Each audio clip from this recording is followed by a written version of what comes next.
So what's the reaction to slow it right down, in other words? So the fact is that there is a lot of topspin. That is what is stopping it. The spin is stopping the ball. With topspin, it's spinning this way. Agreed? Yes. Okay. Now, what happens when the white touches that pink?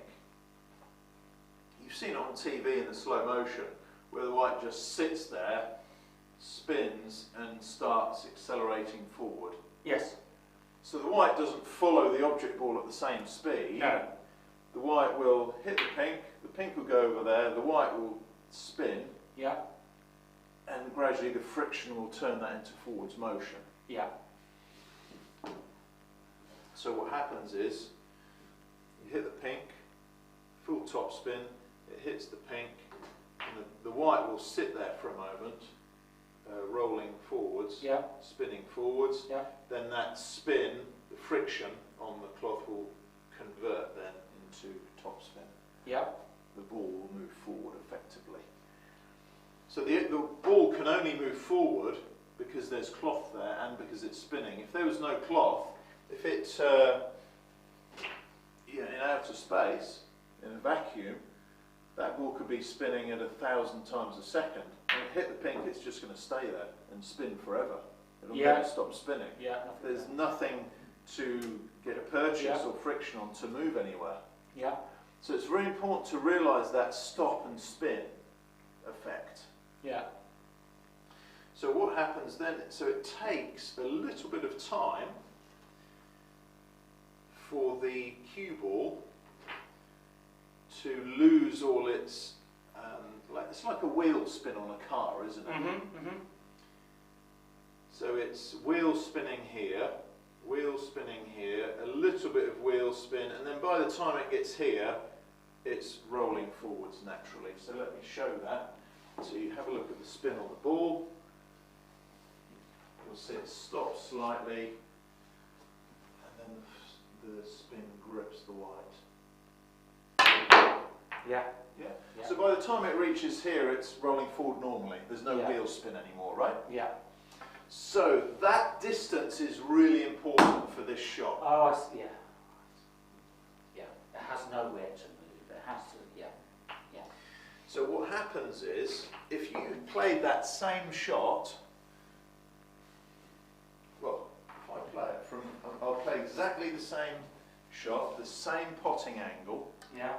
Okay, but the pink, by the time the white's hit the cushion, all the topspin has converted into forwards roll. So there's no wheel spin, so to speak.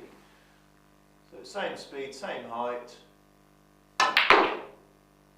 So it comes off the cushion normally. Yeah. Okay, but if we get the, and that's why earlier on when I was playing this, the distance to the pocket makes such a massive difference. When it was closer, the white hit the cushion and it hit the cushion. Obviously it bounces away from the cushion, but it's still got that wheel spin, hasn't it? So it comes back again to the cushion and bounces off again. Yeah. A little bit more distance, I've got a little bit less wheel spin when it hits the cushion. Yeah. So when it bounces off, it's got slightly less top spin to slow it down, and then dead. Yeah. Kills it. Right. So it's the remaining top spin that kills the forward movement of the white, if that makes sense. Yeah. So it's all down to the distance of the object ball from the pocket. Yeah. And also the potting angle. Right. Okay. And the speed. It's taken for granted that you're playing with a lot of speed, top of the white. Yeah. But if you play that, you see, if I play that black again, can you give me that black, please? I'll play the same speed on the black, okay? Yeah. But I'm going to play very thin, okay? And you'll see there's no acceleration of the white. The white doesn't stop in position, and it just continues rolling forward normally. So have a look. Yeah. The white just carries on. It's just a glancing blow on the black, isn't it? Yeah. But because the balls are the same weight, when that hits the black, it stops. It's only because there's topspin or backspin that it will roll forwards or back. Yeah. There's no spin on that ball when it hits the black, it's stopping there and staying there. Yeah. That's how you play a stun shot. Yeah. You play a stun shot so you coordinate the backspin to dissipate just before it impacts the object ball. Yeah.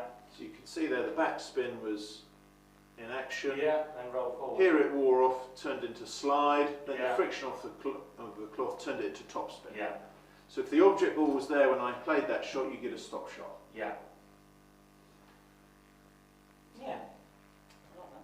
Make sense? Yes. Cue Physics 101. So that the difference in height that I played there was probably only 2 millimeters or so. This is the Snooker Gym Player of the Year for 100 break players. You come to a stop in a controlled way and begin the delivery in a controlled way as well.